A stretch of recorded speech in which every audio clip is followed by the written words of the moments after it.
Good morning, noon, or night. My name is Jet, and welcome to my channel, JITV, Jet in the Valley.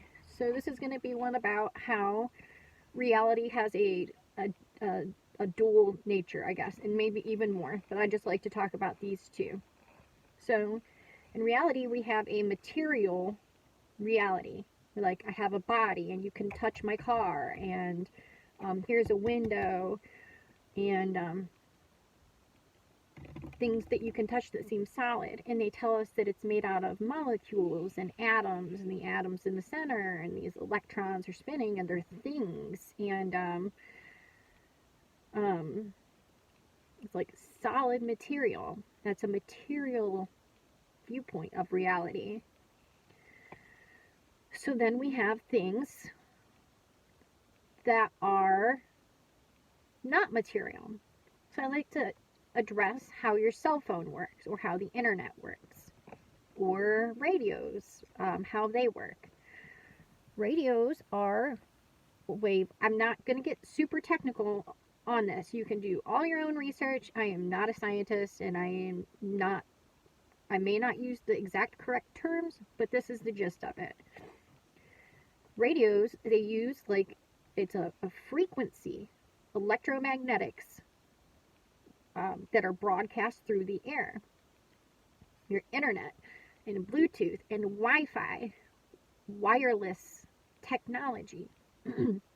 It communicates without cords, without landlines, without being plugged into anything, right? So that is also electromagnetic in frequency technology, okay? So if we figured out how to do that technology, okay, we didn't create anything, okay? We didn't create this reality. So if we figured out how to do something, everything that we figure out how to do is a copycat of what is already existing in reality. So we just figured out, okay, how to use wavelengths and frequencies and things of that nature. We just figured out how to use them as technology. We did not create the system. We didn't make up the system. We just copied what was already existing and put it in a form of what was convenient for us that we wanted to use it for. The radio, then the cell phone, and the internet, and everything like that. So would you call your cell phone, would you say, oh, my cell phone is so spiritual? Like, my internet is super spiritual. It's like, no, we would not call our technology spiritual, right? But then when the pre-existing reality, when there are things that happen that we can't see with our eyes, we can't perceive with our five senses, we can't hear it, see it, smell it, taste it, touch it, we can't do any of those things. We want to say things like, we want to say things that are like, it's spiritual. And then when people say that, now they've made it like hokey. It's been like hokified by this point in this point in time, and that's been on purpose, and it's been intentional. We are at an era of time where we are having a paradigm switch from where we're understanding things are material to there's a frequency-based reality. We are a frequency-based reality. So what I would like for people to start to understand, it's getting ready to blow apart, okay? Because I'm just trying to get people to, I'm trying to de-hokify frequency.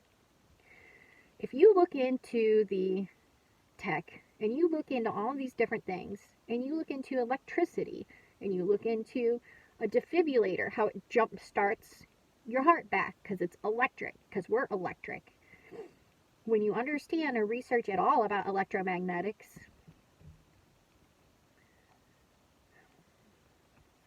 just because we can't see something, okay, doesn't mean that it's not there. So we've copied with all this tech, right? We've copied what's already here and what's existing. So we can't see it, right? Just because we can't see it doesn't mean it's not there. So what's there that we aren't seeing? It's a frequency-based reality, and there are things happening that we can't perceive and we can't understand, yet it does not mean that it's not there, and it does not mean that it's not affecting us every single minute of every single day. When you switch your mindset from something being like a chemical imbalance, something in your brain that's like they call it a chemical imbalance, when they can't prove that that's what it is, it's just kind of like what they've termed it, and you start thinking, well, maybe it may be a frequency imbalance. And then you start looking into that and understanding that, and then you start seeing how tuning forks and different things have already existed that would heal people using electromagnetics and using frequencies. When you start looking into the water experiments, how they put water next to different music, okay, and also, I think his name was Dr. Moto. I can't remember, but they'll take music and they'll put it next to like rock music, let's say, and then they'll image the water, and the water patterns will be like sharp, and then they'll do like metal, and it'll have like the water will be imaged, and it will have like holes in the pattern. You know, I'm talking about how snowflakes look, the patterns of snowflakes, and how they're normally very beautiful if left alone and not interfered with. Well, now we're showing different music with the water. It makes not so pretty patterns. So if we just like take that and translate it over to us, our bodies are 70% water. So this music, and they already have music therapy, okay? They have music therapy. It's music for you to help you, whatever. But I think people just think about like the words and the tunes. They haven't really thought about the actual frequency of things. So we are like a receiver, okay? We are frequency emitting. And if you are tuned incorrectly, then you're going to have problems, okay? If you are a souled individual, meaning you have the capacity for love, you understand love, you can share love, you can express love, not this Hollywood romance, lust, crap, shit, it's garbage, okay? Real love, because that is the superpower here, okay? If you can understand love and you've ever had the capacity for it, to understand it, then you have to tune yourself to love. Sorry, there's someone walking. If you are not in tune with love and you understand love and you're a souled individual, then you're going to have problems, okay? I think this is basically what it's meaning when it's talking about a double-minded man. So a double-minded man, they say, is unstable in all of their ways, okay? You can't have your soul, your spirit, life force, energy of love, okay, and then have your mind and your body all screwed up and out of sync with love, which they are by default, by nature, okay? This is not a disease. This is not a mental health issue. This is not some chemical imbalance, okay? Our minds and our bodies are, by nature, okay, in against love, okay, against our spirit, life force, soul, energy, okay? Our mind and our body are not friends of love. They go against love. And until you get those things to sync up together, it's going to be causing, you know, all these different problems that you can diagnose as whatever and say as whatever and give a million different names for, but it's really the mind and the body being against your spirit, life force, soul, energy. And if you can just examine your own life and test that and see if that's true and pick it apart a little bit, think about what your mind and your body want and how animalistic they are by nature and by default. Then you think about love. It's like, why is this happening? Like, why is everything getting, like, I understand this, and then I keep doing this, and so what exactly is going on, okay? The purpose of this reality for a souled individual, someone who could possess the capacity for love and understands love, okay, you have to tune yourself by using your free will.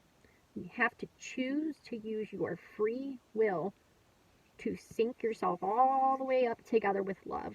You have to use your free will to choose love.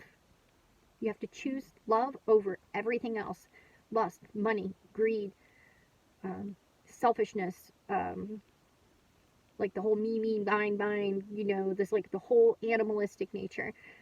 The whole purpose of everything here is to use your free will to choose love. It's what we want anyway. All these other things literally are just a substitute. They're a substitute and they're lesser than love. All the money, and you know, you can see this by going and talking to people who were millionaires before, and they're like, yeah, the money didn't do it for me.